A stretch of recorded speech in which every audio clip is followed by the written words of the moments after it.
আপনারা কিংবা আমরা যে গণতন্ত্রের রাজনীতি করে থাকি, সেই গণতন্ত্রের প্রচলন কে শুরু করছেন এটা আপনারা জানেন কি? দেশের বুকে গণতন্ত্রের প্রথা এবং গণতন্ত্রের মূল মন্ত্র চালু করেছেন শহীদ প্রেসিডেন্ট জিয়াউর রহমান। কিভাবে প্রতিষ্ঠা করছেন, কেমনে প্রতিষ্ঠা করলেন, কেন প্রতিষ্ঠা করলেন, চলুন একটু শুনে আসি। একজন সামরিক শাসক হয়ে সামরিক পন্থায় গণতন্ত্র ফেরাইছেন। পৃথিবীর বুকে এরকমের কোনো নজির নাই যেটা টাক লাগিয়ে দিয়েছেন শহীদ প্রেসিডেন্ট জিয়াউর রহমান।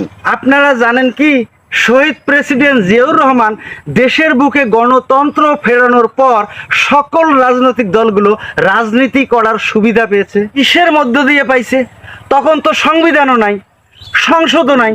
শহীদ প্রেসিডেন্ট জিয়াউর রহমানের এই সামরিক ফরমানের মধ্য দিয়ে গণতন্ত্রের প্রচলন শুরু হয়ে গেছে। পৃথিবীতে একমাত্র একজন সামরিক শাসক তিনি ফিল করলেন সামরিক শাসন ব্যবস্থা পথে থাকা যাবে না, গণতন্ত্র ফিরিয়ে আনতে হবে। তখন তিনি ভেবেচিন্তে প্রতিষ্ঠা করলেন গণতন্ত্র। সুতরাং গণতন্ত্রের প্রচলন শুরু করেছেন শহীদ প্রেসিডেন্ট জিয়াউর রহমান।